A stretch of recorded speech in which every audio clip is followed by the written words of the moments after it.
Good day mga boss. Ito na naman po, mayroon na naman po tayo panibagong update sa mga import. Ito ang Rain or Shine Elasto Painters. Nakahanap na nga po yung kanilang import. Mayroon na po silang inanunsyo. Iniklara na nga po na isa sa mga bigating import na paparating na Commissioner's Cup ay itong si Jalen Johnson. Center forward. Ito ay undrafted po ng NBA sa nakaraan mga taon noong 2017. Nagsimula po ang kanyang karera sa high school sa Michigan, tapos sa Louisiana, nakapag-college, pero hindi nga po nakuha sa NBA. Pero noong 2017, 2018, ay nasa NBA G League po ito. Dito po nagsimula ang kanyang karera hanggang dumating po siya sa Motor City Cruise ng NBA G League. Pagkatapos nun, lumipat na po siya ng iba't ibang bansa.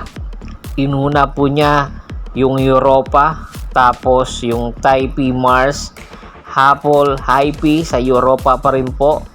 Tapos nakapaglaro po siya sa nakaraan taon. Katatapos nga lang po doon sa Korea, nakasama niya po itong si Kikyu sa Goyang Sono Gunners. Wow! So magkasama po sila doon ni Kikyu sa Gono Sono Gunners para po pangunahan ang kanilang kupunan po doon. Pero hindi man po nakakuha ng kampyonato, ay ipinakita niya po ang kanyang averages na kumakana po siya ng 20 points per game. Tapos nagkasundo po sila ng Rain or Shine Elasto Painters. Ang huli niyang pinaglaruan, alam nyo ba? Last week lang po naglaro siya doon sa Korea. Tapos lumipat na po ng PBA sa paparating nga po na masasabi natin March 11, ibabandera po ito ng Rain or Shine Elasto Painters, at hoping makakuha na nga po ng kampyonato. Sa experience nga nito international, talagang magagamit ito ni Coach Yeng Gao. Ito yung type ng import na hinahanap niya, yung pick and roll, tapos meron shot blocking ability, may outside shooting ability, at syempre bonus na po yung pagiging scorer nito. Tapos samantala, ayon din sa mga ulat, itong San Miguel Bermin may kinakausap na daw po na import ngayon. Hindi pa man po dinideklara, pero NBA veteran po ito, itong import na ito. Ito nga po ay si Christian Wood.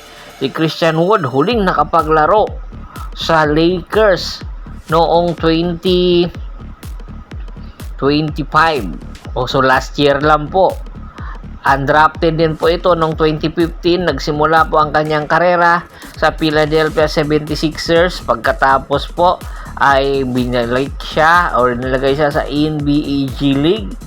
Nakapaglaro doon ng isang taon. Tapos nakapaglaro siya sa Charlotte Hornets. Bumalik ulit sa NBA G League. Tapos noong 2018 kinuha siya ng Milwaukee Bucks.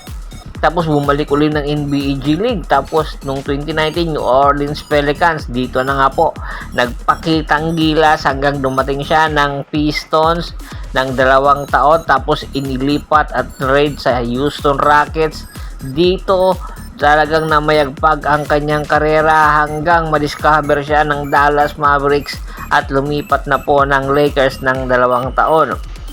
Naging NBA Cup champion noong 2023. Isa po ito sa mga shot blocker at rebounder po sa kanyang karera noong nasa Dallas ito at sa Lakers. Kaya naman po marami po ang nagka-interest dito. At kung sakali nga po makuha ito ng San Miguel Bermen, magiging katandem po ito ni Junmar Fajardo. At po pwede po ito yung kanilang magiging anchor sa kanilang depensa. Sa experience nito, talagang hindi matatawaran dahil mayroon outside shooting ability, may shot blocking ability, at yung rebounding talaga nito. Dito paggagawa nila ng palabigasan ng San Miguel Bermen. Yung combination nila ni Junmar Fajardo ay bigatin po. Kaya aabangan natin kung masisilyado ba ng San Miguel Beermen ang kanilang negotiation na nagaganap between Christian Wood na kung saan hanggang ngayong taon po ay wala pa pong kupunan talaga na pinaglalaroan sa NBA at hoping na ma-discover siya kung maglalaro siya sa PBA. Tingin nyo ba makukuha ito ng San Miguel Beermen? Babagay ba ito sa sistema na ipapatakbo ni Coach Leo Austria?